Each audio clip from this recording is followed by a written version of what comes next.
Olá, pessoal. Essa semana nós vamos estar falando sobre diálogo e aprendizagem em educação matemática. Como nós temos conversado ao longo dessa disciplina, a educação matemática crítica ela vai abordar diversas preocupações. E a maneira como o ensino e aprendizagem de matemática acontece na sala de aula é uma dessas preocupações. Nós vamos ver que a educação matemática crítica ela vai defender a ideia de que a aprendizagem ela é baseada entre diversos aspectos, evidentemente, mas ela é baseada no diálogo que acontece em sala de aula. A ideia é que o diálogo ele pode promover a aprendizagem em educação, nas aulas de matemática. Bom, mas o que significa diálogo? Parece que é uma pergunta simples, mas que ao mesmo tempo ela é muito complexa. Diálogo pode significar diversas coisas, tá? Nós vamos ver aqui, ao longo dessas 2 semanas, algumas ideias sobre o que é o diálogo e como isso pode ser utilizado em sala de aula. Tá? Nós vamos começar abordando o diálogo em Paulo Freire, porque Paulo Freire ele vai defender que nós, professores e estudantes, né, nós temos que desenvolver uma perspectiva dialógica no que tange ao ensino e aprendizagem de determinado conteúdo. Tá? As ideias de Paulo Freire, elas estão basicamente, né, é claro, tá, ao longo de todas as suas obras, mas no livro Pedagogia do Oprimido ele vai dar uma atenção bem especial sobre a questão do diálogo. Inclusive tem 2 capítulos que ele vai falar mais específicos sobre isso. Tá? Bom, para Paulo Freire, o diálogo não é uma conversa sem programação ou descomprometida. Na verdade, ele vai dizer que o diálogo ele tem uma finalidade, um tema desafiador, e ele vai se distanciar dessa conversa sem programação, descomprometida. Então, em sala de aula, eu acho que já o primeiro ponto que vocês têm que prestar atenção é que diálogo e conversa são coisas diferentes, tá? Porque o objetivo do diálogo é aprender sobre o objeto do conhecimento. Processo no qual professores e estudantes devem estar engajados, juntos. Tá? O que Paulo Freire defende, eu acho que essa é uma coisa muito interessante, principalmente no trabalho com cenários para investigação, que a gente vai ver depois, é que o diálogo ele vai estar emergindo a partir de uma relação horizontal. Sem essa relação horizontal entre professores e estudantes, é muito difícil o estabelecimento do diálogo no sentido de aprendizagem, né, de aprender sobre algum objeto de conhecimento. Tá? Então, ele vai dizer que o diálogo ela vai emergir dessa relação horizontal. Mas como se dá uma relação horizontal? O que isso significa? Né? Relação horizontal seria a ideia de superar as relações assimétricas na sala de aula. Evidentemente que professor e estudantes eles vão ter em sala de aula posições assimétricas. Evidentemente que o professor ele tem todo o preparo teórico, ele tem todo o estudo de determinado conteúdo que os seus estudantes não têm. Então, quando nós buscamos estabelecer um diálogo com os nossos estudantes, nós tentamos sempre que possível, e eu acho que esse movimento de estabelecimento de uma relação horizontal, isso vai acontecer quando a gente busca superar essas relações assimétricas. Né? É evidentemente que nós, professores e professoras, somos responsáveis pelo ensino, né? pela programação, pela maneira como as atividades de ensino vão se acontecer. Mas no momento que nós estabelecemos uma relação dialógica com o aluno, a gente tenta superar essa relação assimétrica. Tá? Paulo Freire vai dizer também que o diálogo é um caminho para uma educação libertadora. Mas o que seria isso? Né? É uma educação que vai estar desafiando a liberdade criativa dos estudantes e estimulando a construção da sua autonomia. Então, para Paulo Freire, o diálogo é um caminho para a construção da autonomia dos estudantes. Tá? Além disso, ele vai discutir que o diálogo, né, ele na visão de Paulo Freire, ele permeia, né, toda a atividade de ensinar. Ele é o ponto central. Tá? Tanto professores e estudantes vão ter um papel igualmente importante nesse processo. Né? Para Paulo Freire, né, ele vai destacar, e vocês vão ver daqui a pouco, 3 elementos importantes para estabelecimento do diálogo. Ele vai dizer que é o amor, a humildade e a fé nas pessoas. Tá? Ele vai dizer assim, né, que para nós, seres humanos, termos uma posição, uma atitude dialógica, nós temos que... há uma exigência existencial. Né?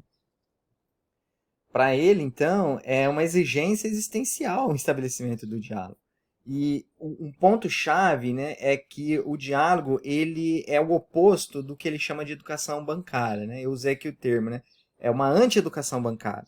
Então, uma aula, né, vamos pensar na aula de matemática, que tem como premissa o diálogo, ele vai totalmente no sentido oposto do que uma educação bancária, que deposita os conhecimentos, né, na mente dos estudantes. A ideia é justamente o contrário disso. Né?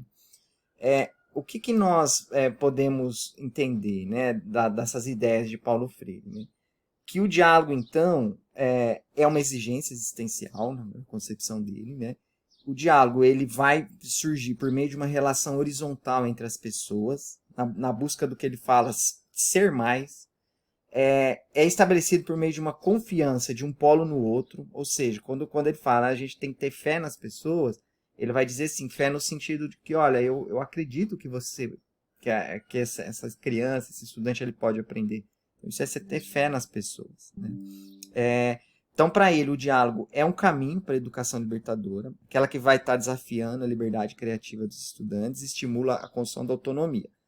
Para ele, isso vai acontecer por meio da educação problematizadora. Lembra, a gente já conversou em aulas passadas, né, que a ideia, uma das ideias de Paulo Freire, é a educação por meio de problemas geradores, né, de temas geradores.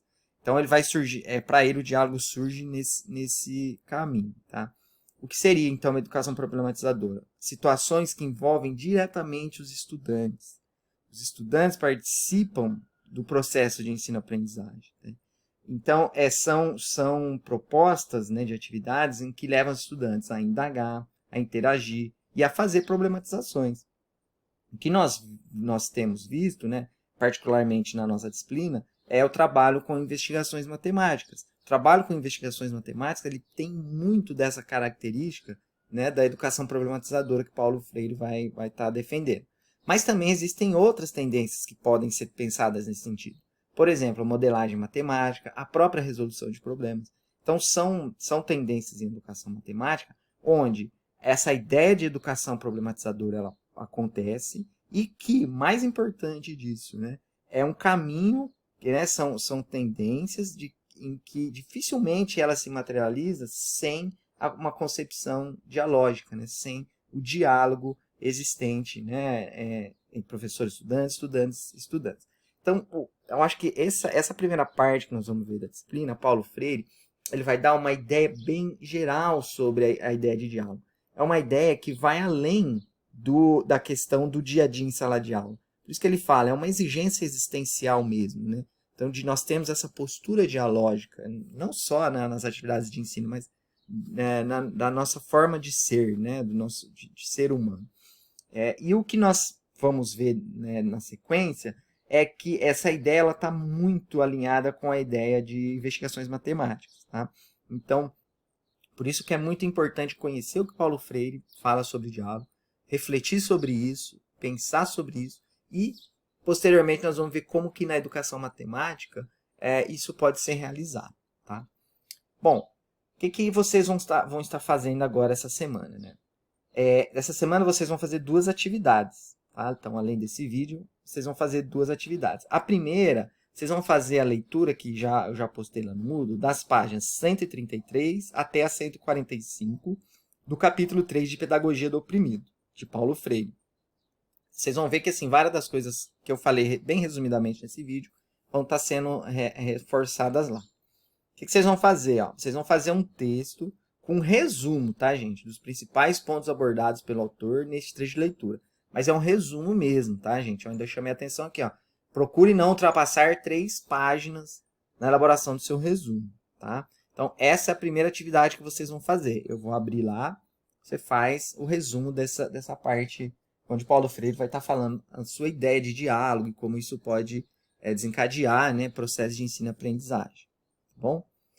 Feito isso, vocês vão para a atividade 2. Eu vou estar postando um vídeo bem curtinho, acho que ele tem 25 minutos, onde o professor Ubiratã D'Ambrosio ele vai estar entrevistando Paulo Freire. Essa entrevista aconteceu em 1996, foi pouco antes da morte de Paulo Freire. Vocês vão ver que Paulo Freire vai falar vários assuntos e ele vai relacionar a sua ideia com educação matemática. O que eu quero que vocês prestem bastante atenção nesse vídeo é como, né, o diálogo entre esses dois importantes educadores, né, Ubiratã D'Ambrosio na educação matemática, Paulo Freire, como que esse diálogo surge naturalmente, como é gostoso, né, ver os dois estarem conversando, né? E aí eu quero que vocês escrevessem, né, um pequeno resumo dos principais pontos que eles debateram, tá? Mas, de novo, gente, é um pequeno resumo, tá? Eu quero que vocês não ultrapassem 3 páginas nesse resumo. Então, vejam bem os pontos que eles vão debater e aí você escreve resumidamente o que Paulo Freire falou a respeito daquele assunto, tá bom? Então, são essas 2 atividades essa semana, que elas vão estar lá no Moodle. Para a semana que vem, nós vamos adentrar mais na questão do diálogo na educação matemática. E eu também já vou deixar tudo prontinho para vocês estarem fazendo, tá bom? Então, bom trabalho. Qualquer dúvida, vocês podem me chamar no WhatsApp ou no e-mail.